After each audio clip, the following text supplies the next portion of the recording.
It's fine. This is fine. It's fine. So I'm going to be that person who... I'm going to be that person who posts to Instagram while we're trying to live stream. And we're going to call that multitasking. Mm-hmm. It's not. We're cute. But it sounds good. We're here. At least I think we're here until... Yep. I won't know until my existence is validated. But I will say, hi, Master Bobby. Hi, Silent Wing. Hi, Tayshu. Hi, Eva. Hi, Sharon. Hi, Missy. Doop, going down. Hi, Luna. Doop, doop, doop. Okay, I think I caught everybody who got here early. Hello, everyone, and welcome. Hi, Willow. Pardon me. I'm going to post to Instagram. Going live now. Thank you, Silent. And we almost forgot. And hello, Mel. Our selfie. Okay, there we go. I have posted the selfie to the Instagram handle of that. Okay. I fucking hate. Hi, Mel. Hi, Alyssa. So, we didn't do our intro. Those of you who are here live probably know us, but those who come later, you won't. I'm Kayla Lords. And I'm John Brownstone. This weird thing is Loving BDSM, where we help Kinksters like you have happy, healthy power exchange relationships. Look at me, finally kind of getting our pattern down. We have had such an off-kilter day. We might have to re-record a video we just recorded. Yeah. Because it might have picked up from the wrong camera. Mm-hmm. Yeah. It's, and it started that way from waking up this morning. It's been wild today. It's been Mr. Toad's wild ride. It has been. For anybody who shows up later and does not enjoy the butt rub portion, fast forward by anywhere from 3 to 5 minutes. As soon as I can, after we do the live stream, I do go in and put timestamps in, but sometimes there's a delay between people arriving here and me doing the timestamps. So, the funny thing this morning, 3 years ago today, this wonderful woman sitting next to me and I got married. Yeah, I wanted to wear a purple dress. That was really all that was about. And we both woke up this morning and we had so many things on our mind that we had to do. Just wait till this bonus section. OMG. We just dove right in and started doing our day. We were having conversations about work. We were having conversations about life. We were having conversations about all this other stuff. We just dove in right up to our necks. And it wasn't until probably, about 9:30 this morning? 9 a.m. We both kind of looked at each other, and we're like, oh, yeah, by the way. Happy anniversary! How will we celebrate tonight? By a nice home-cooked steak dinner. We will not be going to get a coffee today. We will tell you why in the bonus section. Yes. And most people will go, yes, that one makes total sense, and two, what? Yeah. But it's fine. It's fine. I've only cried once today because it's a pandemic. It's fine. It's fine. Yeah. So yes, it is our wedding anniversary, and I've seen some people show up that I want to make sure I get to say hi to because I like saying hi to y'all. Yeah. Okay, so I'm scrolling back through. Hi, Kitten R. Hello. Oh yay, and thank you for joining for the first time. Welcome. Hi, Jonesy. Hi, baby girl. Hi, Sassy. Okay, I caught up. Woohoo! Caught up? Okay, so, yes, JB is the designated adult around here. This is what, bad things happen when you leave me unsupervised. I mean, I drink plenty of coffee when you leave me unsupervised. So much coffee. So much, I've had so much. Or Diet Coke. Yes, and I've had so much in the past couple days that, internal organs felt like they hurt. I'm pretty sure I have been drinking water, I swear. We do not have links for these shirts. My shirt came from Spencer's. Your shirt came from a JCPenney. JCPenney. Mm-hmm. Yep. Which is us finding this shirt at JCPenney's of all places means any store not that I've walked into a store in a while, but any store we walk into that has a graphic tee section, we are legally obligated to go look just in case. Yeah, you never know.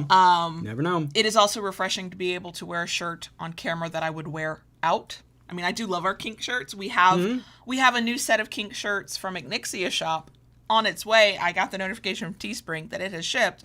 I can't wait to wear that too, but it is sometimes nice to know that the shirt you have thrown on you don't have to change. Yeah. You don't have to change. Hi, Angel. So it is, according to the computer that can't tell time, straight up noon. So we will officially get this party started. As you can tell from the title, we're talking about public displays of kink. It was inspired by something that went viral on Twitter. which is a picture of a pro dom walking her submissive as in sort of some pet play gear into a grocery store on a leash. And it went viral on Twitter, and it started a massive conversation. People definitely have opinions on public displays of kink. It's funny. I have definite opinions. You have opinions, and yet I have been giving it some thought, and I think I might have a little bit more nuance to some of my opinions than I once did. So there we go. So that's the topic. If you enjoy what you see here today, we love a thumbs up. If you actually like it enough that you would be willing to come back, we'd love it if you'd subscribe. Or hit the notification bell so you get notified when we have new content. Sure. Whatever Daddy says. We're a house divided on the notification bell. If you enjoy what we do here, want to help us do more of it, and want access to extra perks like a monthly live stream, a monthly podcast, a special members only Discord server channel-y thing, join us on Patreon. Yes, we have a Patreon. It's patreon.com/KaylaLords, or the link is in the description box. It is always in the description box, so you can always find it. Okay, I think that is the intro. Now you can hit the magic button and we can get this show rolling. Rolling. Really? Okay, so before we get into today's topic, and I will be looking heavily at my notes so that I can keep us on track, because this, as always, we keep taking on these big fucking topics. Yeah. The very first thing I do want to say is thank you to everybody for your time, your attention, your help in making our launch of your new shop, JB's new shop, The Kinkery, a massive success. Thank you. We got lots of orders, which is great, but we also got lots of social media follows. People listened to the podcast episode when it was totally an infomercial. I would have understood if you had skipped. Plenty of people watched the video live stream. Funnily enough, more people watched that than watched the topic for the week, which cracks me up. So Go figure. Yeah. So between the social media follows and the checking out the website and the watching and your attention, and for some of you who spent money, thank you. So I think I spit on myself. Sorry. Oops. It's what happens when I try and talk in my normal way, but also I'm very careful with my lipstick. I spit on myself. At least you didn't spray on me. Well, we're not really into it, but you yeah. never minded a little drool, so it's fine. Wait, that's a different topic. So today's topic is one we have alluded to before. Like, we have definite opinions about should kinky things be done in public. But it's sort of a hot topic right now. Like, I was sort of toying with the idea of should we talk about it? And then I saw that Cat Black posted a video, and I was like, one, I wanted to watch it, and I was like, oh shit, I want to talk about it. Okay, I don't want to talk about it. I don't want to watch Cat's video until I talk about it, because I don't want to be like accidentally copying somebody else's points, but also I want to know what Cat Black thinks. So I'm going to watch Cat's video probably like later today. For podcast listeners, we're recording on a Wednesday, so that's time travel for y'all. But so it's a hot topic right now. The image, somebody else posted it to Twitter. It was not the kinky people involved who posted it to Twitter. I have linked in all of the places, and a fairly well done article on Vice about what happened, where they actually did talk to the dominant in the picture. And then they talked to, can't remember how they labeled this person a BDSM expert, but they were basically somebody who understands BDSM, about the reaction that it caused. So essentially, the two people go to a very upscale grocery store in Los Angeles, and the crux of the story, the image that went viral, is she is dressed, I mean, you might say that was a dom look, but I've seen people who aren't kinky who dress that way. So she was just dressed in a way, and she's leading an individual who was crawling in on all fours on a leash, and he had some pet kind of gear on. I believe he had like a puppy mask on. Yes.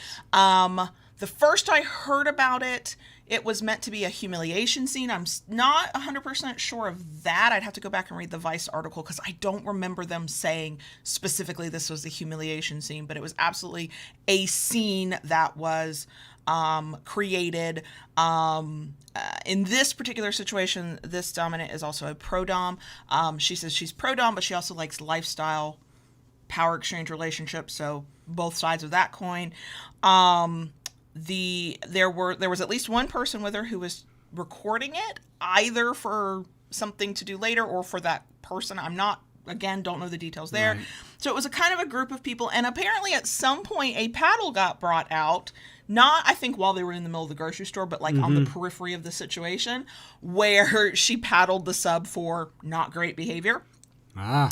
Right. But the only thing people knew at first, before anybody started reading articles and digging into the details of this very public scene, was that this dominant walked in, this submissive, in on a leash with some pet kind of kink gear on.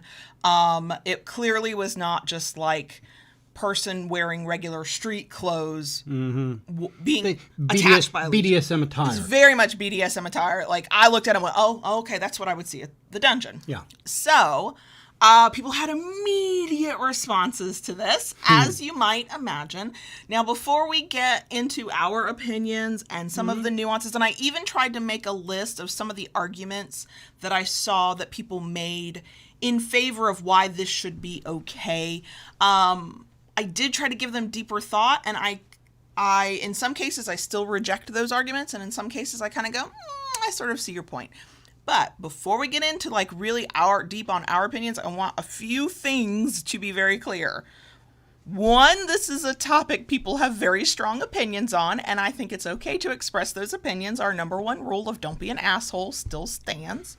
Two, just because we have an opinion that might not align with your opinion does not mean that we all somehow hate each other or don't know how to do BDSM or whatever the worst things we could say about each other are.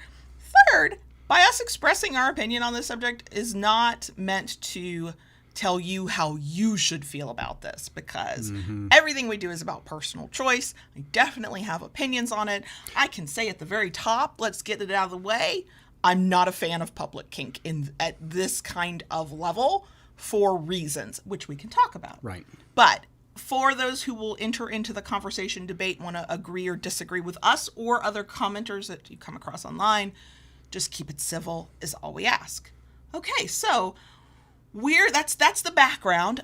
For people who are watching on YouTube, I linked to that article in the description box. If you were sorry, y'all. If you're listening on the podcast, it is in the show notes. If you would like to kind of read a little bit more about it, see the picture that really went viral, all of that good stuff. So, let's start with my first note in the the little outline thing I made. How do we feel about public displays of kink? I can tell you, I already said it. I'm not a fan. I'm so not a fan. Yeah. Public displays of overt kink, obvious kink. I think there should be a clarification. Yeah, I mean, we have done overt things in public, where other people unknowingly were not involved. They didn't know what we were doing. They did not know. We knew what we were doing. We knew what we were doing.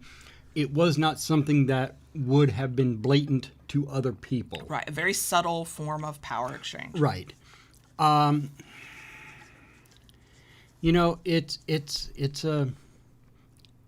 It's a very interesting topic. Going back to something that we experienced in our community a number of years ago, with littles showing up to munch. Yes, in all their little glory. In all their little attire. And behavior. Passies, yeah, sippy cups and behavior. It caused quite a stir in the community. Because here we are, we're in a public place, a public restaurant. Gathering as kinksters in that case. Gathering as which kinksters. adds an element. And now it was a munch. Now the technical definition of a munch is meeting at a restaurant or public gathering place.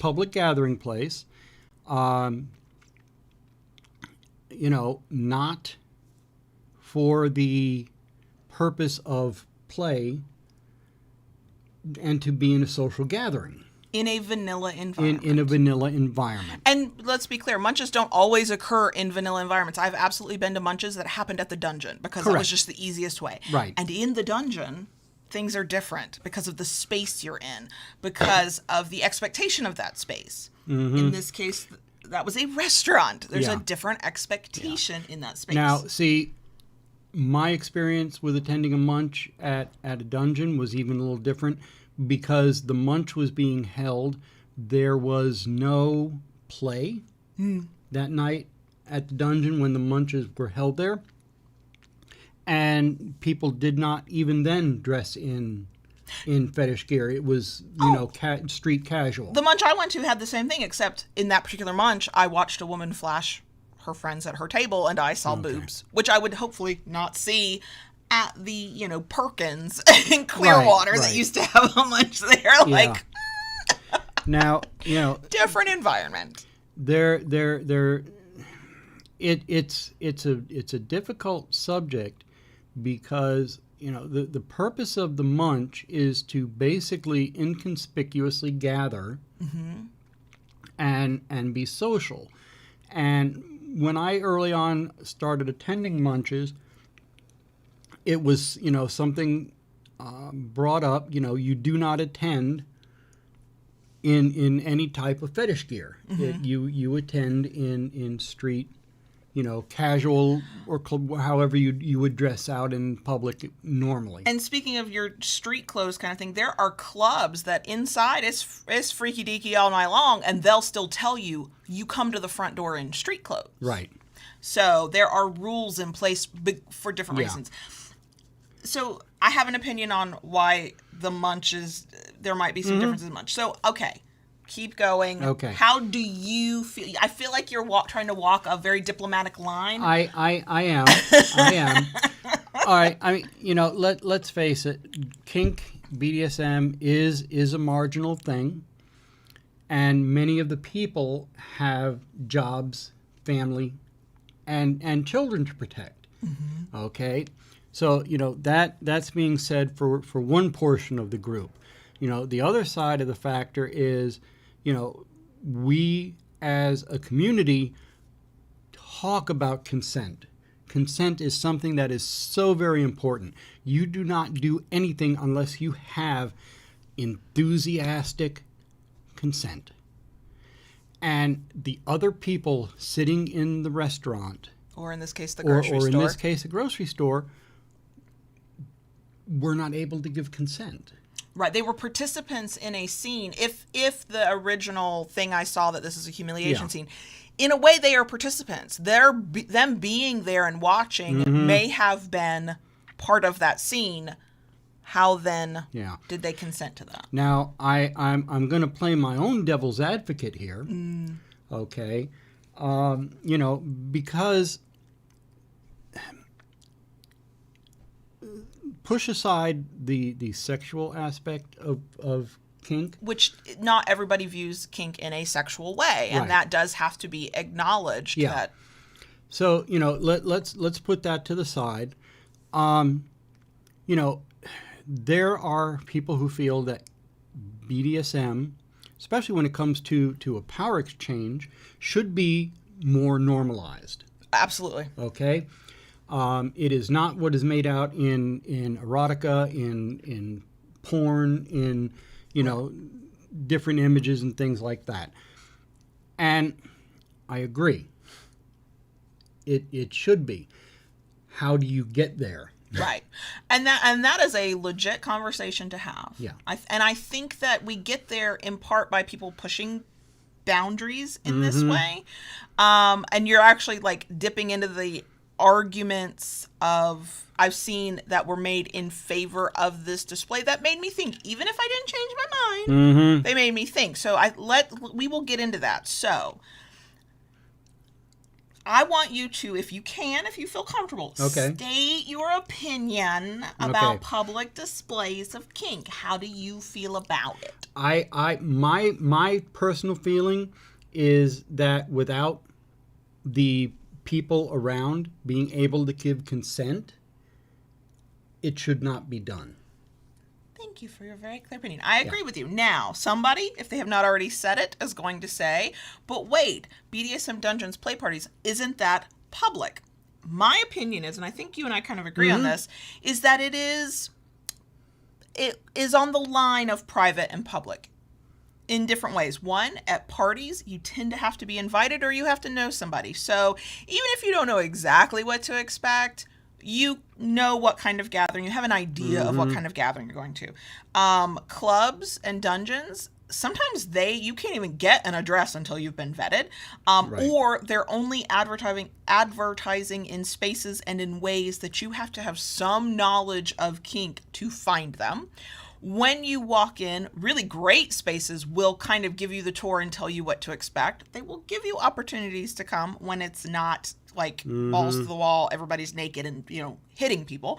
And there is, and sometimes there are expectations. I think the Woodshed is like this. If you're going to do a really extreme scene, like maybe there's going to be blood or there's going to be like something that looks worse than it is, they even ask, give us a heads up. One, so the dungeon monitors know what the heck's going on, but two, so we can kind of, if somebody is concerned and doesn't know what they're seeing, we know and we know what take care of it. Yeah. So there's an expectation in a place like a dungeon or a party of, even if you don't know exactly what's going to happen, and even if you see something that you absolutely don't like, you can expect to see kink things in those spaces.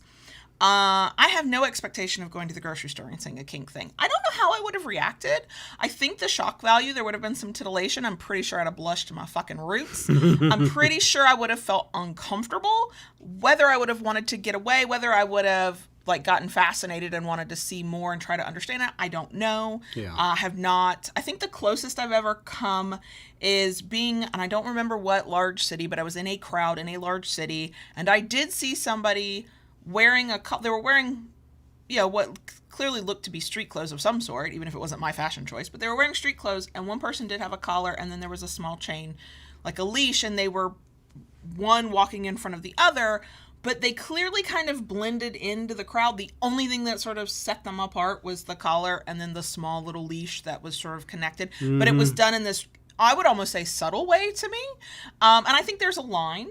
Yeah. Where some people would still say that's unacceptable, and others would go, that's not so bad. I mean, I've seen things in people in public in crowded, street fair kind of things where one person had a bracelet on and a leash attached to that, and it kind of leaves. Okay, are they kinky? Or because of the crowd, are they just trying to? There's a kind of a. The way I look at it is, if I, as a kinkster, can question whether I know what I saw or not, then that's pretty fucking subtle. Yeah. In this example that we're using to jumpstart this conversation, there's nothing subtle about it. Now, head over to the munch side of things in that specific example.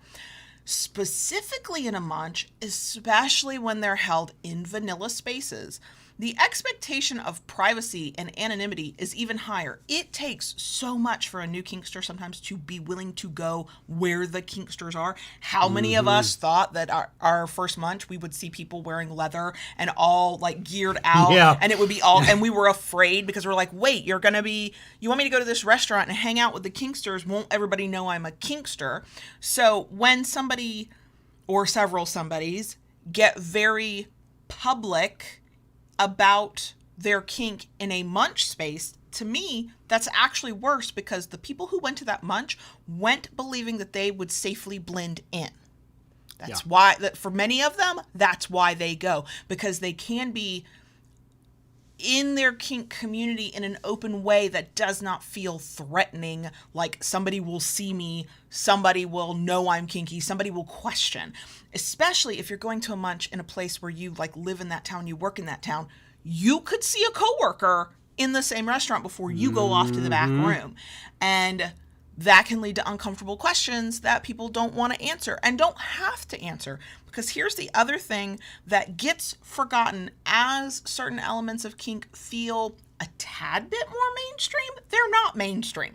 They feel that way because you get sites like Vice and Mashable and BuzzFeed talking about kink, and that makes it feel like people get it. Even if they don't like it, they get it. The reality is, depending on where you live, depending on the local laws, the state laws, employer practices, blah, blah, blah, yes, people can and do still lose their job over kink. People can and do lose custody of their children because they're kinky. Those things still exist. Are they probably more rare now than they used to be? Maybe. We don't exactly have good numbers on that kind of stuff. The whole world's not like really focusing on that. Right. But it is still a possibility. So for people to be concerned or worried about being found out to be kinky in a space where they thought they were safe in their vanilla way, that is a betrayal of consent for your munch. Even when you know everybody is kinky. Now, let's be clear, because I know somebody's going to go, does that mean I can't wear my collar? Of course the fuck not. I wear a collar every fucking day.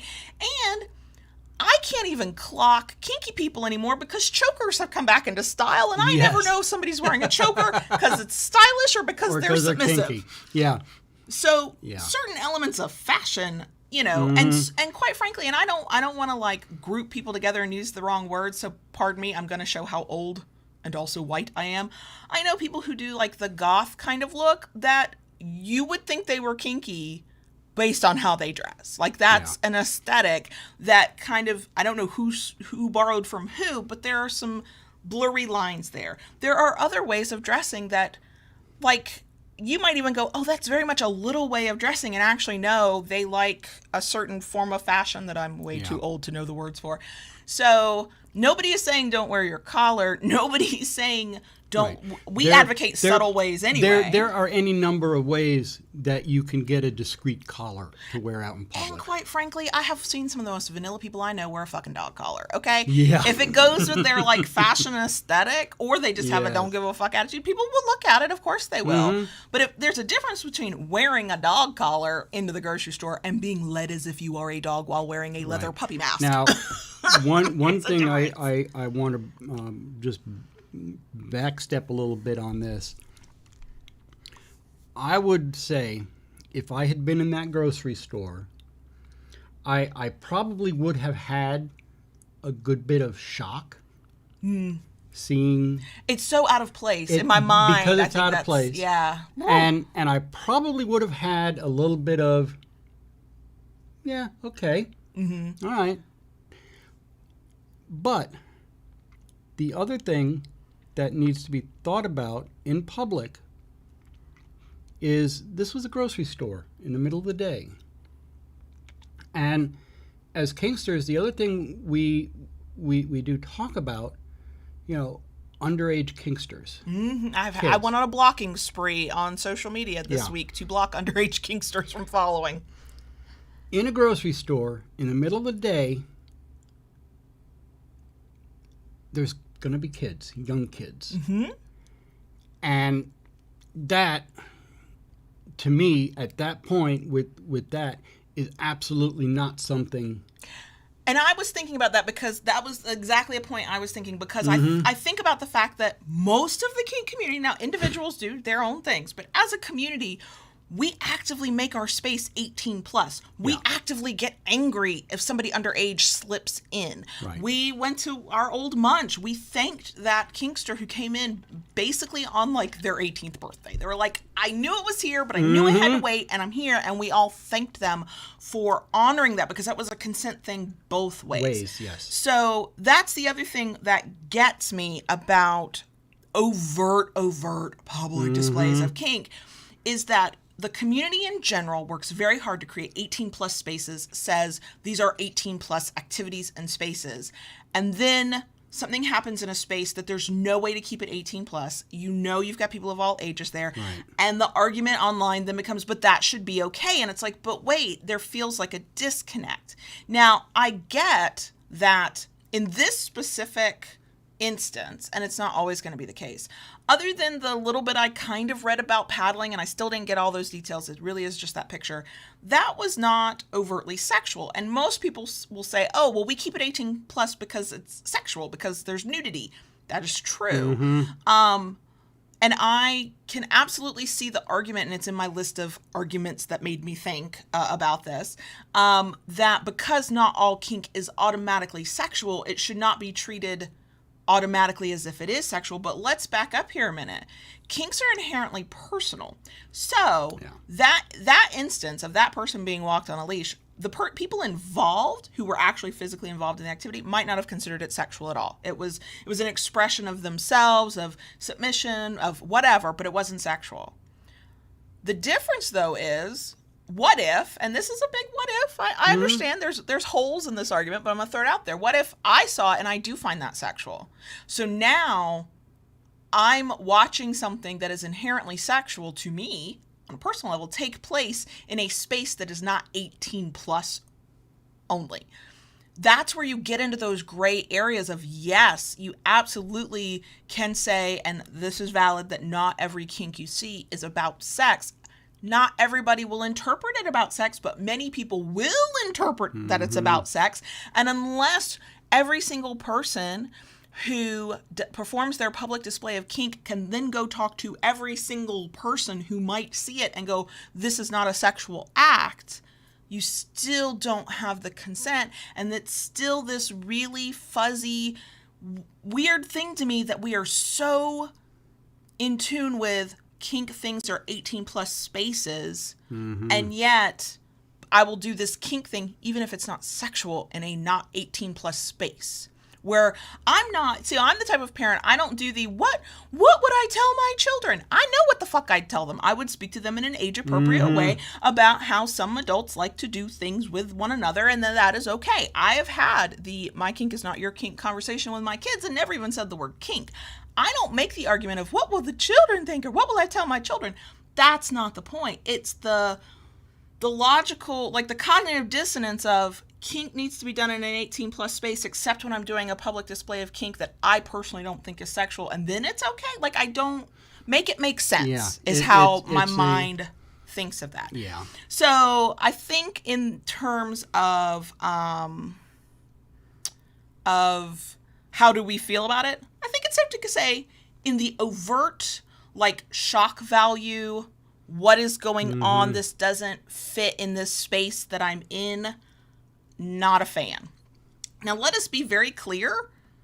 Hopefully all of us, especially here you can hear the sound of my voice and you can see my face, we are all 18 plus. We're all grown-ass adults. You can do whatever you want. You can make any choice you want. That can be to never overtly have a public display of kink and basically have a kinky scene in front of non-kinksters. You can choose that. You can choose to never bring it out of your bedroom and never speak of it publicly. You have all the choice in the world.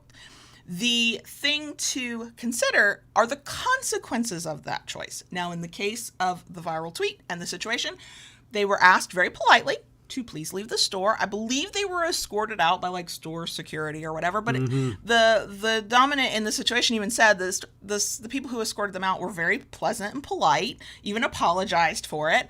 And then they were able to, because it's a high-end grocery store in LA, they were even able to pick up their car through valet. Like, there were no problems for them. They were asked to leave. And let's be real. That's a best case scenario. Now, best case scenario would be nothing happens and people just stare at you and maybe you go viral for 5 minutes on the internet. Yeah. But best case scenario of a confrontation is you are politely asked to leave and you leave. But what's the worst case scenario? Now, we know in this space of us talking about kinks that the thing that separates BDSM from abuse is consent. It is the fact that participants are willing and want this and are engaging in it fully. But we also know that from the outside looking in, that's not what it always looks like. It just doesn't. And we also know that one of the dangers kinksters face is accusations of abuse, where even because of the way laws are written, the police or medical doctors might ignore you telling them, no, this is fine, I consent to it. And they have to start a very legal process. So let's be very clear. You get to make these choices. Do you, okay? I might disagree with it, but I don't live your life. But one of the potential consequences is the cops are called. And no matter how much both partners are like, no, we consent. This is safe. This is blah, blah, blah. Here, we can show you all this proof. Depending on where you live, the cops might go, doesn't fucking matter. We think there's something wrong here, and we're going to start that legal process. That is very real. Or you do go viral, and your boss sees it. And now you don't have a job?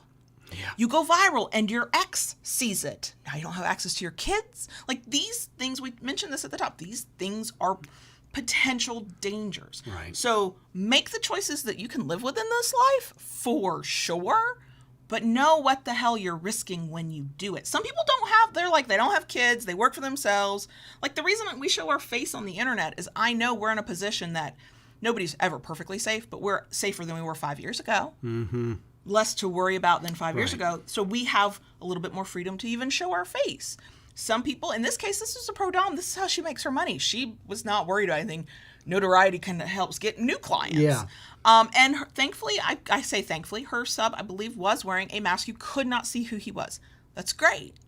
So that argument can then go out the window because she wasn't worried about anything, and he was basically hidden. So you can almost say he was practicing good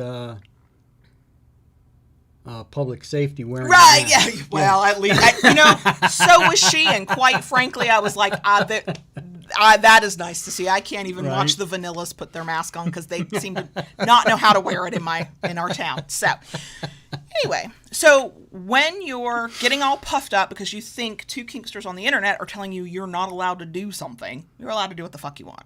Just like any other kink thing we do, think through those risks, understand those risks, and make a conscious decision that you're accepting of those risks. Yeah. Because you can't know from time to time if those risks will play out. Now, I feel like I have to say this again. One, because repetition helps people remember information. Two, I can hear the angry comments. We're not talking about your collar. I wear a collar. We're not talking about small things that people who just aren't really paying attention, their eyes will glide over. No, we're not talking about that. You pulled my hair in a parking lot, and I was not going, oh my God, that was an overt display of kink. We shouldn't have done that. It was an empty parking lot. It was 2 seconds. Mm-hmm. We felt fine with that. However, I do not see you taking me to the Starbucks, leaning me up against the wall of the Starbucks, and flogging the fuck out of me as the cars drive by. I mean, is there a part of me that thinks that's a little bit hot? Yeah. Yeah. But just because you think something's hot and it hits a fantasy of yours doesn't mean you play it out like that. Because quite frankly, the moment you strike me, somebody's calling the fucking cops. Right. And now we got to deal with all that. Mm-hmm. So let me just say that again. Your collar is fine. Your small little displays. I personally, and this is just one lady on the internet's opinion, I think it's fine. Other people would say that it's not fine, and I think it's about your inherent sense of how anonymous you want to be and how much danger you perceive and risk you perceive. And we've found real subtle ways to have our power exchange in public. So, it really does have to be you're walking down the road holding your flogger and I'm crawling after you for me to be like, oh, that to me is really overt. Whereas you pulling my hair for 2 seconds didn't phase. The fact that you have ordered for me, which is an old trope that's, really like heteronormative patriarchy kind of thing. Well, we pervert it and make it part of our power exchange. Yeah. And so then you order for me and it gets looks, but it can be so easily explained away if somebody cared to question, or that they'll forget it 5 seconds later. To us, it doesn't matter. So I want to get into some of the arguments that were made in favor of these kinds of overt acts and talk about either, one, get your take on them, and then talk about what they made me think. And again, repetition here, just because we think a thing doesn't mean we think you need to think a thing. The only request I ever make of anybody who happens to hear this under our voice is that you think about the topic more deeply maybe than you did in the past. Figure out how you feel about it, because then that can help inform how you engage with those kinds of topics. So one of the arguments, and this one took me a while to figure out, because when I read it, I went, oh God, what if this is like that? So this was on Twitter. Somebody made, as people do, a tweet about how this kind of thing should not be allowed in public. It's, we think of the children, that kind of argument. I'm not a big fan of a think of a children argument. I think that's some bullshit. Okay, children can handle way more than we realize they can. But somebody made that kind of comment. Okay. And somebody else responded, and I'm paraphrasing, but they basically took all of those words but changed kink and kinkster out for queer person. And their point is that the old argument used to be, and I remember, God, being a kid in the 80s and 90s and hearing this, that queer people shouldn't be kissing one another or holding hands or having any public displays of affection, because how would I explain that to my children? And the person made the comparison that this is the same. And when I read that, like it struck like that, right, I know I'm with you now, but it struck a chord with me of, oh my God, well, first of all, I don't feel that. I think queer people should be able to, as long as it's safe for them to do, publicly display your affection, kiss your partner, hold their hand, hug them. Like, people should not be afraid to do that. But something about it the argument didn't sit right with me. Yeah. And here's why. And now, granted, this is a very westernized view of it, so I know other cultures have different types of PDA, if they even have public displays of affection, that are, quote, allowed by their culture. But in Western culture, public displays of affection, hand-holding, hugging, kissing, walking very close to one another so there's body contact, that is generally understood by most of the public for what it is. Right. So yes, straight couples doing it, queer couples can do it. It should not, that absolutely. Kinky couples, a public display of affection. However, one of your displays of affection, not really public, is you will swat me on the ass very hard. I would not say that that is an appropriate public display of affection, not because there's anything wrong with a good consensual swat on the ass, but because it is not immediately recognized by the majority of society as to what it is. One person striking another person and that person going, ow, ow. For many people, that's not a display of affection. No. That is not, and I want to be very careful with the term universally, but it's, quote, air quote, that's not universally understood. It is universally understood in a kink space. Right. So yes, if we're in, like, not in a munch, because again, we're very careful to, like, protect everybody's privacy and not draw attention. But in a dungeon, even if it's just a workshop and we're not there for kink, if you swat me on the ass, everybody fucking knows. You're right. Like, if you command me in that voice, everybody fucking knows. It's because of the space and the expectation and what that's a microcosm of a society and our, quote, cultural norms. Even if we don't practice them ourselves, we recognize them.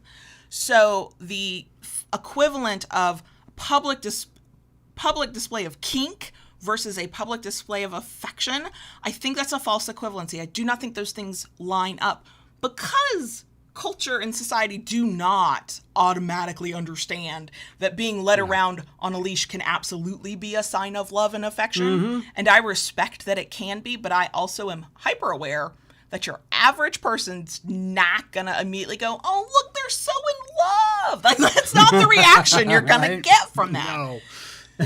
I clearly have very strong opinions on this one. You kind of had the same reaction of, I don't think that's right. What do you think about this one? I kind of disagree that it's the same thing. Right. Pretty much, for what you were saying. I hate to say the same word like you, the universal, but holding hands, kissing, that kind of thing. It is. It's. I know it's. I mean, the words they're. But it's. To me, I see it as two different things. Yes, and okay? I agree with that. I see it as two different things. I see it as two different things. And I mean, you're getting into so much semantics because.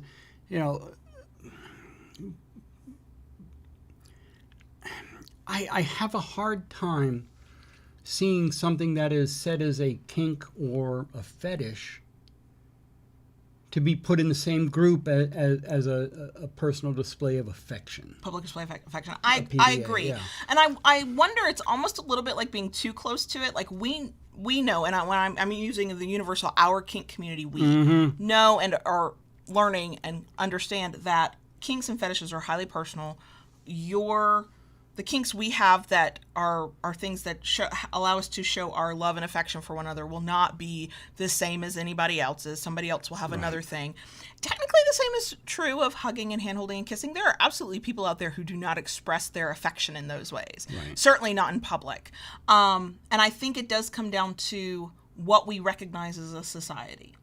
And I do think that in the kink world especially, it's almost knowing a little too much, because I can look at a public kink and I can go, I interpret that as sexual because it's sexual to me, but I also know that they don't think it's sexual, but which is it? I can't possibly know. Mm-hmm. Whereas when I see two people holding hands or kissing on the lips or hugging and pressing their bodies like very tightly against one another, society and culture have taught me that that is a sign of love.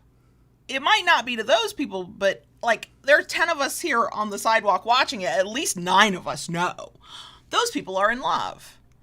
I can't look at a kink act and go, oh, those people are in love. I don't know. Mm-hmm. Is that a sex worker pro-dom situation? Is that two people trying out a kink for the first time? Is that a romantic, loving situation? You can't possibly know because it means so many different things to different people. Right. And so, yeah, to me, those kinds of kinky acts, you can say for yourself that this is a public display of affection, but you have no expectation that anybody else looking at you will say that is a public display of affection. What somebody might do is go, oh my God, that person is abusing that other person, because they don't have context. Right. And yet we are bombarded with images of hugging and kissing and hand-holding as an expression of love that even if we don't agree with it for ourselves, we recognize what it's meant to mean. Right. And I think there's the difference. I see a big difference in walking into a random LA grocery store in full fetish gear, leading somebody on a leash, as opposed to, what is it in San Francisco, the Folsom? Oh, sure. The whole festival. Yeah. Where it's like they block off streets. They block off streets and everybody I just... I would love to go one year. Yeah, me too. You know, they're two very diametrically different... And it's expectations and it's context. Yeah. You've created a kink space in a public setting, therefore the expectations are different, is what I think it comes down to. So the next argument I saw with the people who were defending the public display of kink, and it is one I absolutely agree with, but I also think it doesn't matter for all the reasons we've already stated, is that these kinky displays are not always sexual. So one of the arguments people were saying about why this was wrong is you wouldn't have sex in front of people at the grocery store. Some of you would. I've met some of you. You totally would if you could. But you wouldn't have sex at the grocery store in front of everybody. So why would you do this kinky thing? And let us be very clear. We've said it many times. We both agree with this sentiment completely. Not all kinks are sexual. Right. A kink that is sexual to you is not sexual to somebody else. Right. And that's valid. And this is something we talk about so often. BDSM being such a broad spectrum. You could be submissive and your entire submission has nothing whatsoever to do on a sexual aspect. Okay? You could be masochist. You could be a masochist, not have a submissive bone in your body, nothing be sexual about it, but you need that pain. All right? Same thing as a top. You know, there is such a broad spectrum. You know, it gotta love the internet. You know, it has taken and turned so many things into sexually. Sure, you know, everything's about sex. Everything is if you look at the internet. sexualized. Yeah. You know, but it's not. It's not. Right, and a lot of that comes with knowledge. So some people approach kink and they know they don't feel sexual about it, so they don't have to learn that. But many of us figure out about our kinks through sex, and then many of us, because I've had these conversations, because I've been this person, we think all kinks are sexual until we either meet the kinkster who doesn't feel that way, or we come across a kink that we enjoy, but it has nothing to do with sex for us. Right. And we think about it a little bit deeper. So the argument that you shouldn't be upset about this because it's not the same as sex, I agree with that. The thing that makes this a thing I don't think should happen in public is not because it's sexual.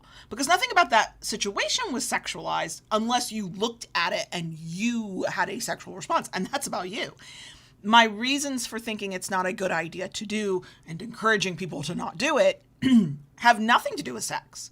So yeah, the argument that kinky displays aren't always sexual, so this should be fine. The first half of that statement I agree with. Kinky displays are not always sexual. They absolutely hit other needs and parts of who we are, and that is true. Mm-hmm. But the other half of that, because it's not about sex, that makes it automatically okay, I do disagree with. For every reason we've already outlined. The risks, the dangers, the context, the consent. It's not about the sex. It's in no way about potential sexual gratification at all. It is about all those other things. Mm-hmm. So let's go with the third one. And Yes. this is the one that I have some very... Good, I'm going to let you go because I have... Go first, because I have Okay. not... I don't know what I think. Okay. Because I agree and I disagree. And Yeah. that argument is... There's nothing wrong with the shock value of this. This is how we normalize alternative lifestyle relationships and interactions. Okay. Go for it, because I don't know what I think. Okay. Here's what I think. I believe there is truth to that statement. All right. Look at the popularity of things. Say like Busch Gardens, Hollow Scream. The rides you're talking about? Like they're scary rides? No, not the scary rides. Oh. Every year before Halloween, Oh. for the month of October, Mm-hmm. those theme parks they do like special things. Like you go in there and each year they do different themes That where are like haunted house kind haunted of thing. house kind Okay, of things, but okay. it's throughout the park. It's interactive. Gotcha. Okay. Okay, because people do like that shock Sure. value. They want to be Okay, scared. they want to be scared. Sure. But and they are hugely popular with people. Mm-hmm. Hugely popular with people. But they are in a contained place.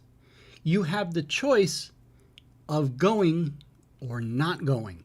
If you go with the expectation of experiencing that shock.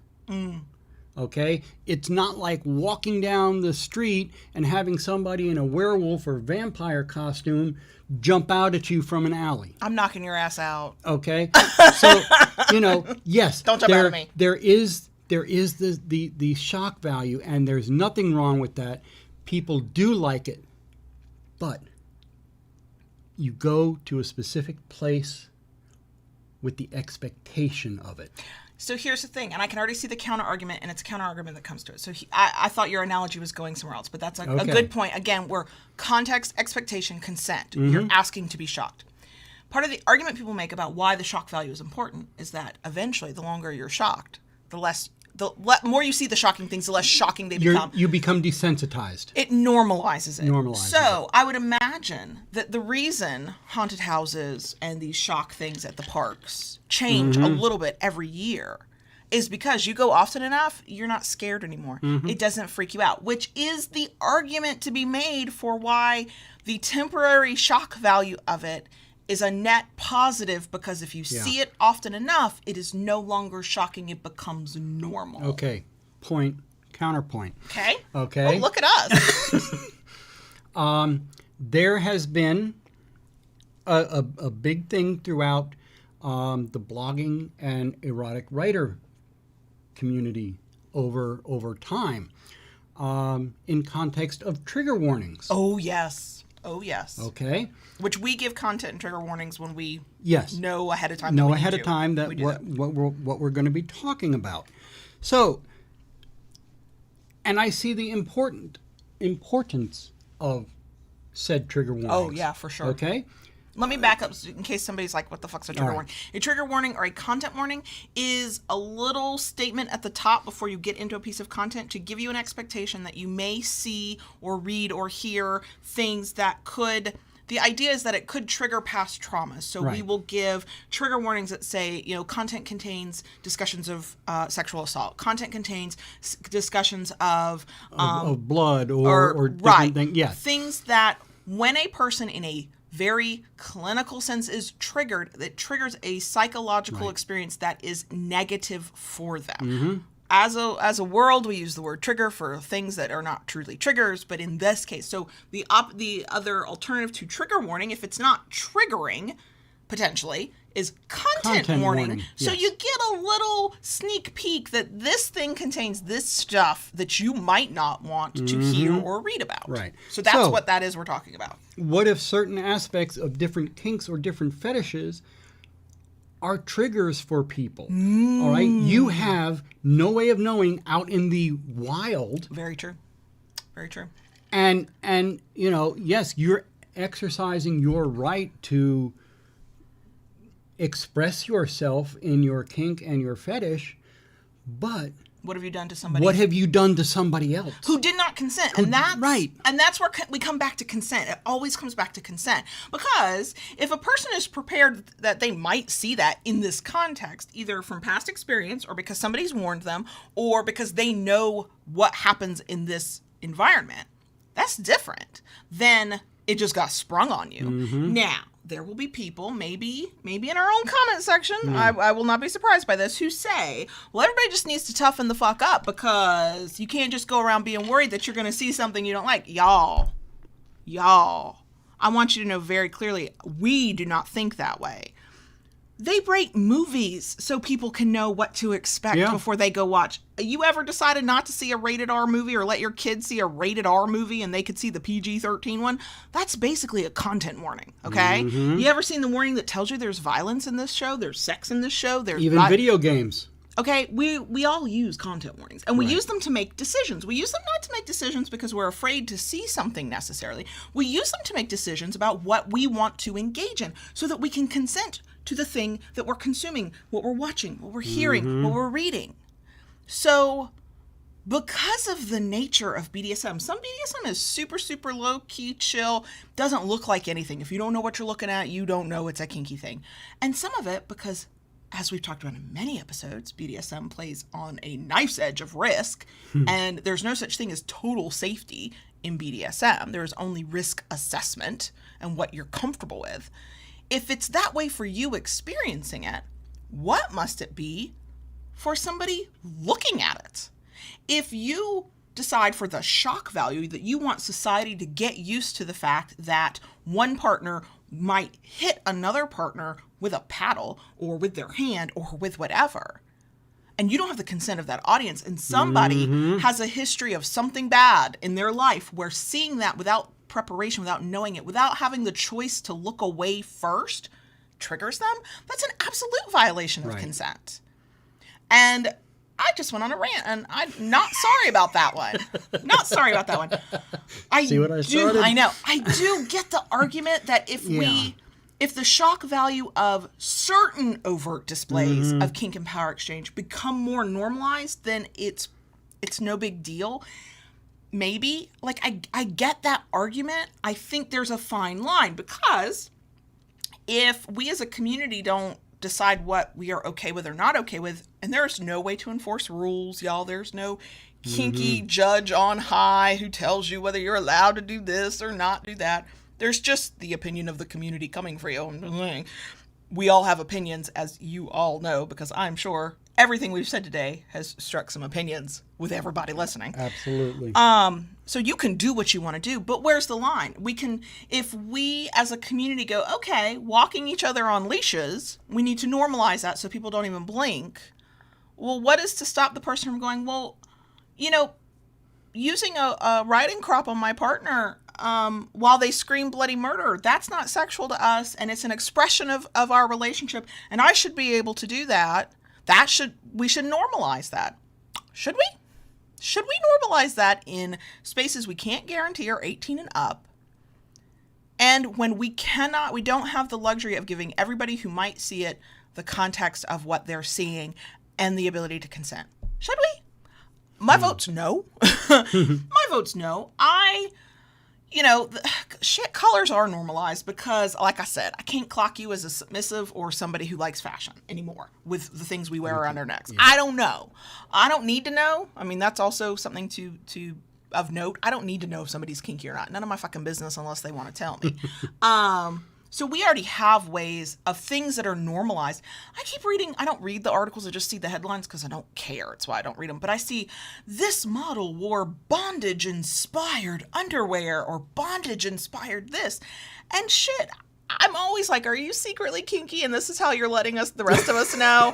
Or did you just like that aesthetic and you don't have a fucking clue about kink? Like certain things, very slowly. Very slowly are being because normalized. It's become a buzzword, so to speak. There's that too. Jesus God, y'all. Whatever you think of 50 Shades, and we all have opinions. 100 million copies were sold. 100 million people went, okay, yeah, the writing sucks. And yeah, well, maybe that's a little problematic, but whew, that sex was hot. Like 100 million people. But it raised some temperatures. Right. Like, it's never fast enough. It's never in the ways that I think most of us would like to if we could plan these things out. Yeah. But certain parts of different groups and cultures and things that we do, communities, do get normalized. The fact that an entire trilogy of movies, not movies I want to watch because I'm just not interested in the people, were made about 50 Shades. And apparently they included the Red Room. Yeah, they apparently included some of the other, like, not so great aspects. That's fine. But, like, it's not perfect. It's in no way perfect. It's not enough. It's certainly not the representation many of us would like. Okay? We all know what, well, we don't all know. Many of us know what they did to East of Eden in that movie. And then I read the book and I was really mad. Because I didn't have context before. Like, the culture at large is not good at mainstreaming these things for us, okay? It is never going to be the way we would like it to be, but I'm not sure the answer is to go out there and do so many overt displays of kink to people who had no warning, don't have context, and can't get away from it if they would like to. I don't know if that's the way. I don't think that's the way. Even though I see the argument that it is only shocking because you're not used to seeing it, and if you got used to seeing it, you probably wouldn't even blink. I see that argument. I cannot get behind that argument 100%. I know. That's where I'm at on that one. That's where I'm at on that one. Do you have more to add about these arguments before we move on to our final point? No. Go for it. Okay, the final point, because while I do love a good rant, my throat actually hurts from today's ranting. It's kind of nice to be back in the mode of let's actually give you some things that maybe you can do for yourself or ways to think about it that you can adapt for yourself. So let's talk about getting kinky in public without anyone knowing. Now, we talk about this with a lot of people in a lot of different ways. And actually ends up being the question that gets asked a lot is, oh my God, I have kids. How can I be my submissive self or my dominant self with my kids around without them knowing? Oh my God, I'm about to go visit family, but we're in this 24/7 power exchange. Do I have to just stop it because I'm going to be visiting family? Now, granted, it's a pandemic. Many of us are not visiting family, but you get my point. And so this comes from that. We are constantly in spaces where we want to express our kinky self, but we don't want people knowing that we're doing it. And many people will go, well, I just can't be kinky. I just can't be myself. And it depends. It depends on what is enough for you, what ticks the boxes and gives you that feeling, not in the perfect way, but in a way that's good enough until you can get that privacy back. So I can't tell you what you should do because it is inherently personal to how you express your kinky self and what you need and what fulfills you. But we can talk about what we do and have done. That absolutely puts us in the headspace, keeps us there. They are markers for us of our kink. And I think that's also a good portion of why there are many reasons why we are not fans of public overt displays of kink. But part of it is because we don't need those. Right. We have our own little subtle ways, and I would highly recommend you finding the subtle ways that work for you. So a few things we've talked about in many, many episodes. When we're out in public, I always walk on the right side. If I don't walk on the right side, I am moved to the right, or I'm shamed. I will get the daddy dom voice of shame about why am I not walking on the correct side, and then I go into the baby girl voice of defensiveness and deflection about why it's not really my fault. So yes, I walk on a very specific side. We talked about, I think in last week's episode, maybe it was the week before, of in some relationships and power exchanges, the dom just always walks on the side of traffic. as a Right. protective thing. You don't have to do that. There are definitely strong opinions about that one way or the other. For me, Yeah. I always walk on the right-hand side, unless we are physically incapable of it. In public, when we used to go to restaurants, I make your coffee. Correct. It does give some servers pause. They'll put the coffee in front of him, and I grab the coffee and I start putting the sugar and the cream in it. But it's so quiet. We don't make a big deal of it. I just do it, hand it back, we move on. Right. At fancy restaurants, you order for me, Correct. which sometimes you forget to tell me you're gonna order for me. Yeah. When I try and barrel through, and then in public, I get the look. He says not a word. I just get the look, and I'm like, okay, I'm gonna stop talking now. You open all doors for me. Right. And some of Yes. these things sound very heteronormative, very much patriarchal. Isn't this the stuff we're getting away from? Not in the way we express our sunglasses. kink. When we're in the car, you hand me my sunglasses and take my Yes. prescription glasses and put them away. And we do that in front of the kids. And the kids have yet to ask, why do you get Mr. John sunglasses for him? They might one day. And I'll go, because it's a nice thing to do and I'm helping him. I mean, sometimes you just make shit up. You don't say, because he told me to, okay? We have, at home right now, we'll talk about this in the bonus section. The kids have been home for a few days unexpectedly. There's things we do. I get your coffee ready. I make your coffee. And normally they don't actually see me make you coffee because they're at school. Right. And they've watched me go, oh, where's your coffee cup? Let me make your coffee. And with kids especially, they don't even blink. But I have done that in public. Like if I order a coffee for you, like wherever we need to go, I actually order the coffee, which you might think sounds like I'm being in charge of something. No. I'm ordering it, one, because I know how to order it. And two, I make sure it's made correctly. That's a service I provide. It looks like I'm in control of something. I'm in control of fucking nothing except the credit She's card. providing me a service. Right. So I know I'm the coffee slave around here, and I'm here for it. Okay. She provides coffee service. I do. And so I take care of those things. When we, back when it was safe to do so, visited family, when it's several of us together, we do very much like a potluck kind of thing or a buffet style of serving. Well, I serve you first. Right. It helps being in a Southern family. Nobody blinks at that. And that family is not public, but family is still, especially if they don't know you're kinky or don't know anything about kink or have very strong opinions against it, it's semi-public.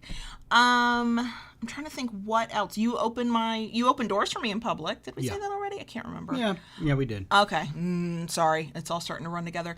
It is the small things that we do to interact with one another where we know the context of what's being done. Of what's being done and who's in charge in this situation and why these things are being done. Me placing the coffee order, it's not because I'm a control freak who is the only person who knows how to place a coffee order. It's because that's how I serve. You opening the door for me is not because I'm too weak to open the door. Of course not. I can perfectly fucking capable of opening it. But it is your way of guiding, protecting, and sort of controlling that momentary situation. When we have to go out into the world and talk to salespeople, service people, the only time I speak first is if I'm the one with the most knowledge. Most of the time, you lead that conversation. Now, I will jump in. I'm not mute in these situations, but, you're going to start that conversation. Right. And so it's those small things. I wear my collar all the time. And I get compliments on it as a necklace all the time. And when we're in vanilla settings, I just have to smile and say thank you because I'm not going to, one, out myself or two, make them uncomfortable by going, oh, it's a great collar, isn't it? I got it from Elegantly Owned. Shout out to Tayshu of Elegantly Owned. But I'll acknowledge that, but I wear it all the time. Why? To me, it is obviously a collar, except I know it is not obviously a collar. And even that, we've been doing something lately where at night before bed, I take it off. Right, and that's at home, though. That's at home. In private. That's true. That's more. That's at home in private. But out in public, people come in on my collar, and I just smile and say thank you. And most people are not going to push. If you don't offer the information, if you don't say anything, they're not going to say anything. Quite frankly, most of us in this world are so wrapped up in ourselves, we're not paying attention to what other people are doing. So even slightly more obvious displays, like wearing a collar that to many of us looks like a collar, or even that small, more overt but still kind of subtle thing of just nonchalantly holding the damn leash, but the rest of your clothes are street clothes. Like, people might see it, but it's a momentary, what? And then once you've moved on, they're back to their own lives. They don't give a shit about the rest of us. Like, that's just a human nature kind of thing. Those of us who kind of think we know what that means, we will think about it and talk about it. Do you remember when we still lived in Tampa Bay area, our favorite Starbucks, we were positive that barista was both in a power exchange relationship and poly. Yeah. We never got proof of it. But there was the body language. There was the choker that definitely I clocked as a collar. We were both like, I think that's a collar. Then we watched her interact with two people that were clearly like not related to her through genetics. Like, this was not like brother-sister situation. Yeah. There was something there, and we never asked because that would have been weird and inappropriate. Yeah. But they were themselves in a way that those of us who recognize that, we might see it and go, I think I know what's happening here. Right. But the average person who doesn't have any clue, they're not going to notice. They're not going to notice at all. So there are ways to do it. It's not like you have to like completely divorce your kink life from your vanilla life and you can never have a moment. I have a great one that I get around, and not everybody gets to do this, but you are Mr. John to the boys. So in front of the kids, wherever we're at, we could be at the grocery store, we could be at my mom's house, we could be wherever, I call you Mr. John. I do that because I will not call him John. The reason you hear me call him John Brownstone or JB if I don't call him Daddy is because his first name in my mouth feels weird. It's too fucking informal. It's not a title. I don't fucking like it. But I can call him Mr. John, know that I'm doing that mom thing of referring to the dad by their dad name, and yet it works as a title. It's all a mind fuck. It's nothing on paper that makes any sense to anybody else, and it doesn't have to. That's the other thing. It doesn't really have to make sense to anybody else as long as it makes you feel a way you want to feel. We did talk about this one time. Would I call you Daddy as your title if you were the biological father of the kids? I can't answer that. I don't know. But I do know when I was married and the kids were still young enough that they referred to their biological father as Daddy, I called him Daddy and referenced him. I think a lot of parents kind of do that. Not all parents, but many of us. We call the other parent by the name the kid knows us as. And I'm saying if that's your power dynamic already and that title fits, or it's a title that doesn't squick you out. Like some titles I can't use with some people because it's just, that's not going to work. I feel you there. But that's another subtle way. You're with your kids. You're at the school. You're telling, little, Joe Schmo Jr., go tell mommy to blah, blah, blah. And you know that you calling her mommy means something else. And that's okay. You can do that. Yeah. Again, as long as it's like within your personal boundaries. So, yeah, there are ways to get those kinky feels you need, that mindset, headspace thing, without necessarily the shock value of it. So if you happen to agree that the shock value overt display of affection that is very obvious to everybody and also has that shock value and is like almost a stereotype of kink kind of thing, if that's a place you're not willing to go, we're totally with you on that. It's not a place we're willing to go, but there are ways around it. They just have to be things that are meaningful to you. You don't have to justify the way you express your kink. Even if I disagree with you, if you are the person who wants to go out there and go to the Target in your full latex outfit with your hood on, I mean, I'm not sure how that would work, but okay, and you want to be led around by a leash or have a whole bunch of bondage stuff on, and that's the choice you make, I don't have to agree with that choice for that to be the choice that you make. I would recommend against it. I would not celebrate it with you. But we all make these choices. So on the smaller, subtler side of public displays of kink, you don't have to be able to explain why that thing makes you feel kinky when it in no way to anybody else looks or seems or feels kinky. So that's something to keep in mind on the subtle side of things. Whew. Wow. Damn, You took it and ran, girl. Is there, obviously I did a lot of talking. I always do, don't I? Is there anything you've wanted to say that I did not give you the space to say? You're fine. Any points you wanted to make? I'm good. Okay. We're good. Are we? I don't know. Well, When I tell you how my week has gone in this bonus section, you're going to be like, how the fuck are you so lucid? And the answer is going to be, I don't know. Right? I don't know. So, again, we said this at the top. We said this. We'll say this now. I think that just because we feel this way, it's okay if you don't feel this way. Yeah. It's okay if you fundamentally disagree with us. We are not telling you how to think. We are not telling you that our way is the right way. We feel very strongly about our way, but that's natural. I do think it always comes down to consent. I think if everything we do in kink comes down to consent, how does that not come down to consent too? That's also a place that make sense to me. You can absolutely disagree with us and anybody else, whether you are in the comment section on YouTube, the live stream chat, you're talking on the internet somewhere about it. Our only request is don't be an asshole, because I will delete a comment for assholery, not for disagreeing with me. I don't give a shit about that. It's like I tell her, she is open to speak her mind and tell me whatever she is thinking, as long as it's done with respect. And that applies to everybody. Right. So we know this one brings up strong feelings for folks. Mm-hmm, that's okay. Mm-hmm. So that's where we're gonna leave it. Yep. Yeah. That's where we're gonna leave it. All right. That's all I got. Are we good? I don't fucking know. All right. Mm-hmm. Keep it kinky, y'all, and we'll see you next week.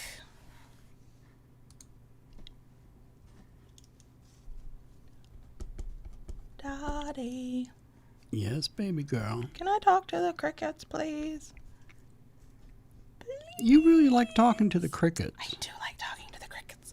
And the strangest thing is apparently they like talking to me too. I don't know what's wrong with y'all, but I love you for it. Can I talk to the crickets? Go ahead, girl. Thank you, Daddy. Can we also turn on the fans? Yeah, I'll be right back. Okay, good. I'm sweating through my shirt, y'all. We turn off the fans to minimize the background noise, especially for podcast listeners, because you don't have the distraction of like looking at our faces. And there's this loud hum, as you've no doubt been able to hear the moment we turn on the fan, but oh my God, I'm so hot. Okay, so bonus section time. I am going to keep the emoji of the week very simple. I just want a smiley face. I just want a smiley face because what? We talked about a topic that gets people heated, but we're all going to remain at least polite to one another. So a polite smile will work just fine. The polite smile. So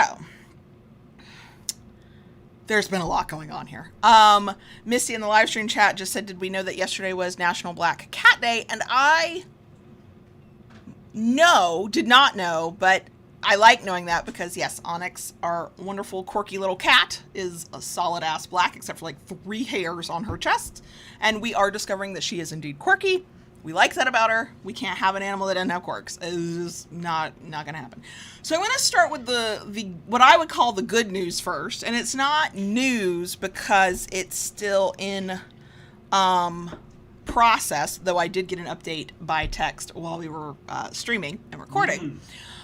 We have put in an application. Woo! I did all that talking and now I know how to do words. For a dog to adopt named Hershey, a girl who I'm hoping it's a typo, but if not, it'll be fine. 90-pound pit bull. Her pictures are adorable. She likes to snuggle with blankies, so she's already my kind of girl. She's got just the sweetest little face. She is in a tough situation. Most rescues are. This one, to me, is different because of the nature of the situation she's in. She is in a loving home right now. She loves her mom. Her mom loves her. Apparently, there are severe medical issues of which we do not know any details, and we don't need to. No. Where her mom can no longer take care of her, and she can't keep her. It is just not an option. They've apparently explored all those options. She has to rehome her. So it is very painful for the mom. Hershey, the dog, is already anxious about it. They apparently have had several people try to adopt Hershey, and for different reasons that they did not tell me, it did not work out. And it is usually on the meet and greet visit because Hershey is so anxious, she only wants to be with her mom and will not go to anybody else. So we recognize that if we get to adopt Hershey, the dog, it will not be an easy transition for her. No. There will be broken hearts on many sides of this equation. we accept that. We know that it might be a long haul to get her comfortable and accepting of us and, you know, not sad. She apparently is just a sweet, sweet, sweet doggo who loves kids and dogs and cats. Just, she can clearly sense something is wrong. Don't let the other dogs know that she likes cats. Yeah, that's what her little rescue form said. So we put in the application, and unlike the last rescue where I was like, I'm interested in your dog, they were like happy. They actually got back to us quickly and on a day when the rescue's actually technically closed. So I didn't expect to hear from anybody. And then I loved them even more because they started the entire process in communication over text message. It was delightful. I got a text saying, when will you be available to have a phone call? And then I could actually organize that. And then I was prepared for the phone call. So that's how I learned that little bit. I do know about Hershey, about her anxiety and how it's really painful for everybody. But we knew that it was going to be emotionally painful because we had read that in her write-up on her rescue stuff. This rescue doesn't just rescue dogs. They also help rehome dogs. They'll work as the go-between between current owners and new owners. So what was funny is in that process, she said, okay, I'm going to need these documents from you to verify what you've put in your application. No problem. Like, verify that you're a homeowner. Verify that you have gotten your cat spayed, neutered, whatever, all updated on their shots. And then the woman said, I'll need the number to your vet so I can do a vet check, reference check. But don't give me that information until you've called the vet to say, hey, I give permission for this person to ask about our pets. And then she said, once we do that, then we'll ask for other information, blah, blah, blah. But she was explaining the process, and she said, look, the way this works is she said, there have been multiple people who have reached out about Hershey, because the pictures of Hershey in the description, I mean, she's just sounds wonderful.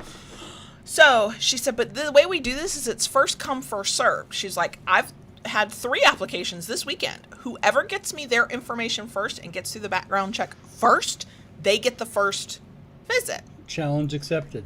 I'm competitive and efficient. I don't know if y'all know that about me. So I had this call with this person at 8 o'clock last night. By 8:30, she had the 2 documents I could send her. 7:40, when I woke up this morning, I called the vet, told them to please give permission. They notated my account. Messaged this lovely lady from the rescue at 7:45 with the information she requested once I'd made that call. And while we've been recording this episode, I get the message that says, good vet reference, we'll do background check tonight. Check that one off. There's no guarantee we will get to bring Hershey home, but I will not be beaten by other people getting their shit done before me. Thank you very much. Thank you very much. That's all I got to say about that. I did tell her, I was a little afraid to tell the woman this, and actually I didn't have a choice because she asked for my date of birth, but I didn't want it to be like, I want a dog for my birthday, because, sometimes they frown on, you're getting a dog as a gift, do you not understand the responsibility that comes with this, and I didn't want it to sound like that, but when she asked for my date of birth to be able to do the background check, I was like, she went, oh, wow, because my birthday is Friday. Podcast listeners, you will hear this on my birthday. We're recording on the 28th, which is our wedding anniversary, by the way. More about that in a minute. She was like, oh, wow, your birthday, it's nearly your birthday. I was like, yeah, I'm not going to lie. This would be a nice way to celebrate. She goes, Hershey as a birthday gift would be great. And I was like, okay, you're my people. You're totally my people. I'm totally, I'm here for this. This is great. So, what I really liked about this person, it's something that's rare, that when I find it in any organization, whether it's a company I'm spending money with or it's something like this, when I find this in a person, I immediately feel better. And it is that ability to communicate thoroughly. So she didn't just go through she said this, start out with, this is a screening call. I'll verify the details of your application. Yeah. She could have left it at that and been like, somebody will be in touch with you. She went through not just what she needed from me immediately. She went through what to expect in the process. She went through what could happen next. I felt so informed and it was a 20-minute phone call. I was like, You are my people. Over communicators unite. Thank you. I love being fully informed. So I know how the process should play out. I've already informed the people who were my personal references. I was like, when you get a text from this strange number, this strange person, please respond quickly and efficiently, because I need you to. Thankfully, it's my aunt and it's my best friend, and they want me to have a beautiful new dog, so it's fine. And our vet is even excited for us. So I called the vet's office this morning, and when we brought Onyx in for her first appointment, I had said, yeah, we think when we're ready for a dog, we know we're going to get a dog again once we're ready, once we find the right one. And so when I called, there's like 3 of them. It rotates who answers the phone. They all remember my name. I mean, every time I say my legal name, like I always say whose pet I'm mom of, but they're like, oh yeah, we know you. They remember conversations. The woman who answered the phone this morning, I was explaining, blah, blah, blah, the rescue's going to call, I give permission. And she went, oh, you found a dog? You had said you might be looking for a dog. Oh my gosh. And then like we start having the conversation, and she remembered details that my half asleep ass barely remembered. And I was like, I love this vet. And I teased, I said, please tell the rescue lady we're nice people. And she goes, oh my God, you're the best pet parents. You totally take care of your babies. And I was like, okay, thank you. So the process is moving. Mm-hmm. I do not know what will happen, when it will happen. I don't know, but we're at the process, and it's making me feel good. So we just know that if it does work out and she comes home with us, it'll be a rough road probably to get her comfortable. And Tayshu made a comment, and that's something we thought about, because being rehomed, would like to see if, she has a blanket or bed or something like that can come with to give her more familiarity. Yes, and we already decided that if we do adopt her, we're not going to change her name because we just love the name. Well, I like the name, but also that I think it would cause more confusion. Unless an animal expert says actually it would be better, but we don't plan to. Which we did change Onyx's name. Onyx was originally Kit Kat. And it just didn't feel right in my mouth either, so we went with Onyx. So that's our joyous news. Our other joyous news is, yes, this is our wedding anniversary today, the day we're recording. So podcast listeners, you're listening 2 days later. We're going to grill steaks outside. We're not going to get a coffee today because the family is in its last day of a quarantine. Yep. So this is all kinds of jacked up and fucked up. So go on this journey with me. So the kids had a 4-day weekend because they did 2 teacher work days, and I gave them a long weekend for the month of October, just last weekend. I also took them out of school on the day before to give them a 5-day weekend because I needed to take them to the eye doctor. Their glasses were literally disintegrating in their hands. Yeah. So we did that, and I think I talked about that last week. Yeah, even duct tape and crazy glue. Super glue wouldn't hold them together anymore. Their new glasses should arrive on Friday, so yay for that. Okay. So yes, the glasses on their face one, they can't really see out of them. 2, are holding together on a wing and a prayer. Anyway, so they were out of school for 5 days. Go back to school on Monday. I go to check out the 15-year-old early on Monday because I didn't do their eye dilation on the Wednesday. It's like I forget that eye dilation is a thing every eye appointment, and I'm never prepared for it, so we rescheduled that. So he had been at school on Monday for the whole day, had been out for almost 5 full days prior to that. We're driving to the eye appointment. I've got both kids. They're about to get their eyes dilated. Here we go. And my phone rings, but I'm driving, so I let it go to voicemail. I get to a red light. I'm like, oh, this is a school thing. What is this? It is the 15-year-old's school saying, oh, I saw you earlier when you were checking out your child. He has to stay home until October 29th because he's come into close contact with another student who tested positive for COVID. And I'm like, wait, in my head, I'm like, you quarantined for 14 days. How is he being allowed to go back on October 29th? And they're like, you can call the health department at blah, blah, blah number, or you can call me back at 8:30 in the morning. Now, I'm getting this message at 3 o'clock in the afternoon. And I know that's because they've gone home and there's nobody there to call, so just don't even bother. But I'm also like, you literally dropped this bomb on me at 3 o'clock and then you're not available for a parent to call you back. Yeah, and you're right. telling me at 3 o'clock as the bell is about to ring at the end of the day. I know school employees are so busy and overworked, and I appreciate everything an educator and support staff do for schools and students.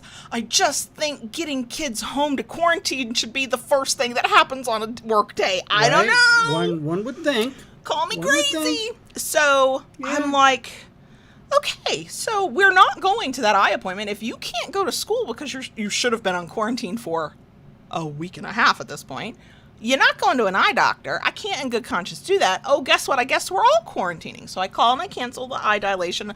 And they were the first call I made. Mm-hmm. And so I know I sounded freaked out because it's not, ultimately it's fine.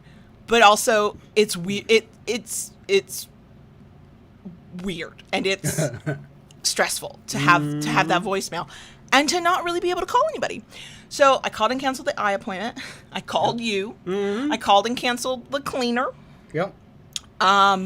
who was supposed to come that week. I was like, no, we'll just pick up the big pieces until we get back to whatever. Yeah. I called the youngest's school and I said, so this happened.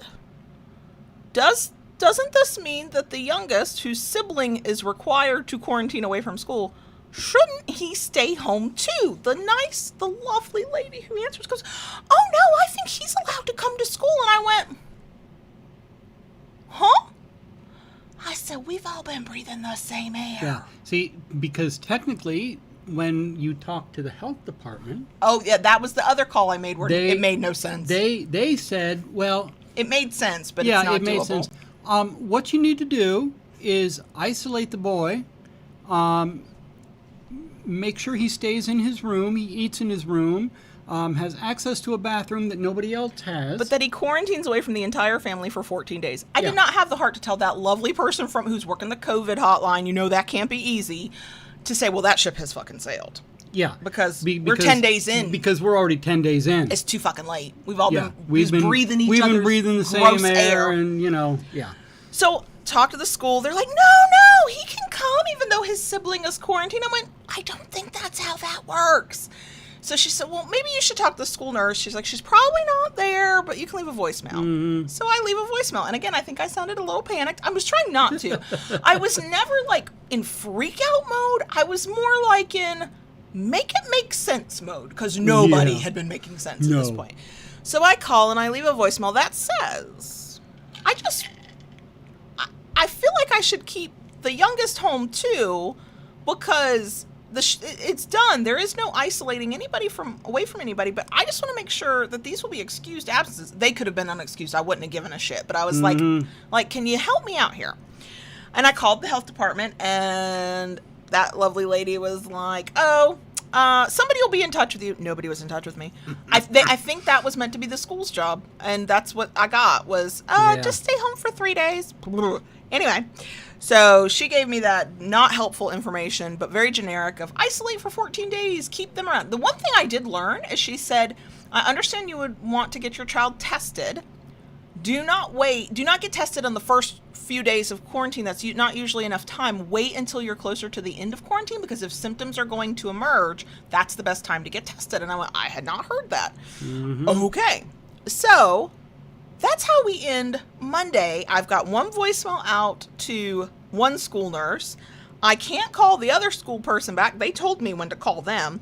And I've gotten generic information from a very lovely overworked human being at the health department.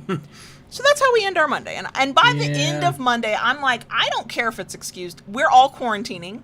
It's only for the few days because we did not know to quarantine for the 10 preceding days, which we had not done anything wild and crazy. We wear our mask everywhere we go. Right. We had not gone to a grocery store. No. I think the most I had gone to had been to the post office. Like, we'd gone through drive-thrus. I've gone through drive-thru once. Right, in a while, but we had not been out and about. But at the same time, I'm like, I feel all this guilt because I'm like, if I had known, I wouldn't have gone anywhere for all that time. Right.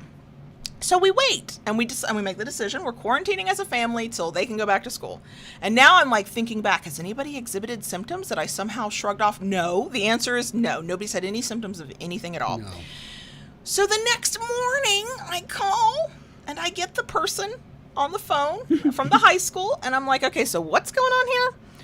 And she explains that, okay, we got the list. I was making the calls. I hadn't gotten to the calls yet when you came in to check your child out. And I was back to thinking, I feel like this would have been a thing to do first thing in the day, like early morning. I feel like that's where the priority should have been. But okay, whatever. I'm supportive of school support administrative staff. I know they have hard jobs too.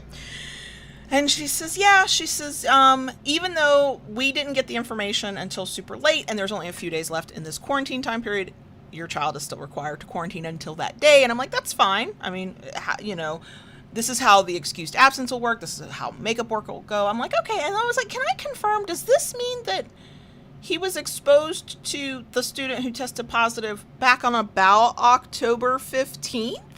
She said, yes, that is correct.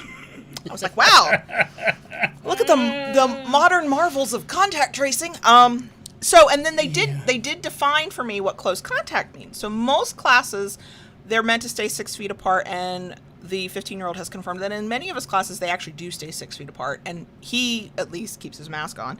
But there's some class or two where they cannot do that.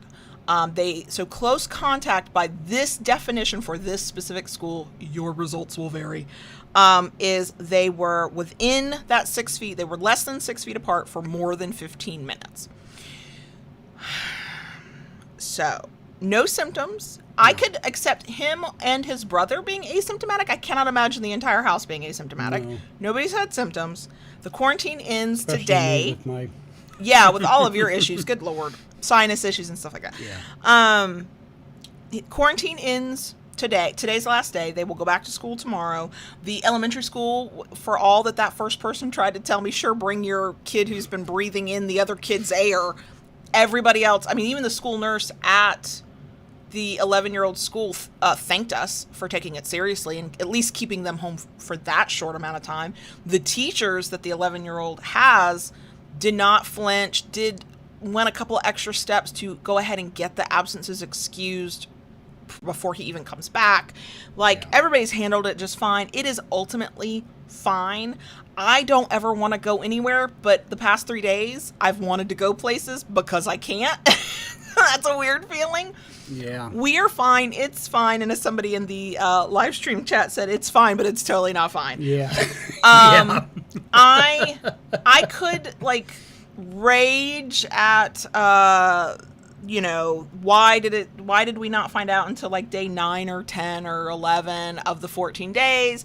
I could get mad at all of that. I really think the individual people in this situation are doing the best that they can. I think the systems, if they exist at all, are fundamentally fucked and probably broken if they ever worked ever. Well, I'm sure they're overwhelmed too. There is that too. So I'm not angry at anybody. If I'm angry at anybody, that would be why I voted the other day. And I'm so glad we voted early because I'd have really been pissed if I'd been stuck at home during prime early voting opportunities.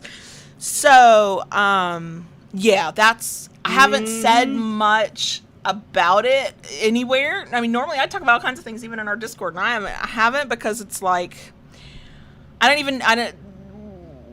every day, once I think we've been fairly diligent about recognizing the risks. We knew there was a risk when we sent the kids back. We understood that we do accept that risk. I also think that the 7 months, this has been going on 7.5 months, it wears on you and you become less diligent until given a reminder. So we have never been perfect about it, but we've been okay. Right. And I do that thing every time I feel like I get a sore throat. I'm like, is this the Rona?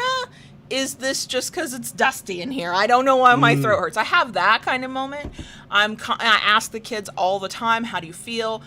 For the first time in their lives, if they tell me they got a sniffle, they're ass and going to school that day. I'm the mom that's rub some fucking dirt in it, walk it off, go your ass to school. And now I'm like, no, stay here, right?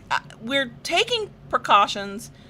I feel like we're being diligent, but you can easily get lax and relax your guard because it becomes your new normal, and you kind of go, and also the rest of the world around us is living like it's not a pandemic. It's very frustrating to go out anywhere.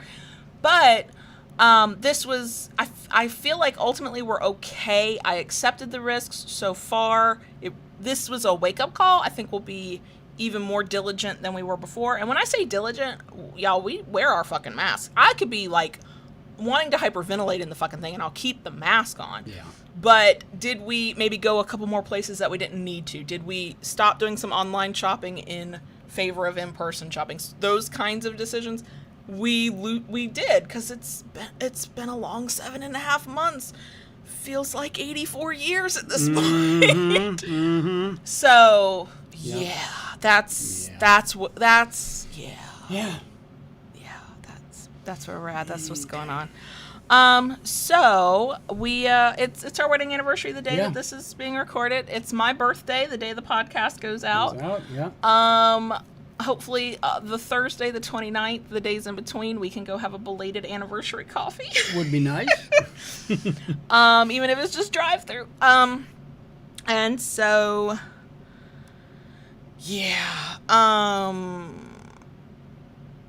but that I think that's enough, quite frankly. This week's topic was a big topic. It was. I know there will be feelings about it. I think it's that type of topic, that elicits feelings on in a lot of different ways. So. And Silent Wing says there better be drinks on Friday. I honestly was not sure if we were going to do our Friday night live stream, because prior to this we had considered going to the 15-year-old's final football game of the year to watch the marching show, and I'm like, that was a point where we were getting lax. We would have worn our mask the whole time, but it's like, I don't feel safe doing that.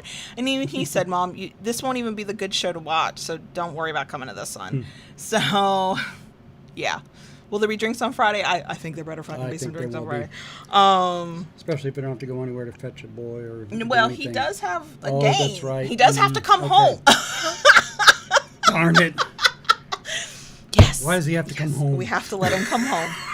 So Friday night hangout seems to be on. I will probably complain about how tired I am then, because I have other things have been going on. The dog and the Rona. We can't help but joke in this house. We are Rona buddies. The 15-year-old is my Rona buddy. The 11-year-old is your Rona buddy. Yep. And it's like, so when, normally you have your travel buddy. Who's your travel buddy? We have Rona buddies. We have Rona buddies. So we check in with one another. Look, the options are to laugh or fucking cry, and I'd rather laugh any fucking day. Yeah. So there's other stuff going on, but those are the two big ones. Yeah. So right. that is it for us this week. If you would like, I think Friday night's YouTube hangout will probably be a bit of a birthday celebration, and hopefully updates on Hershey the dog. So if you'd like to come celebrate me turning 41, which is just an odd number, it's not a big monumental birthday, but fine, it's still my birthday. Right. You are welcome to. If you're like, but I don't get on the YouTubes, if you subscribe to the newsletter, I send out the link to the live stream hangout in the newsletter. Yeah. If you subscribe to us on YouTube and turn on that fucking notification bell that I don't care about, supposedly, most of the time, you will get notified when we go live. So, options. Yeah. Okay, so that is it. We love you guys. Thank you for tuning in, listening, watching, commenting, staying polite to your fellow Kinksters who might disagree with you. In general, being here and supporting us while we do this weird thing on the internet. We love you guys. We will talk to you later. Bye.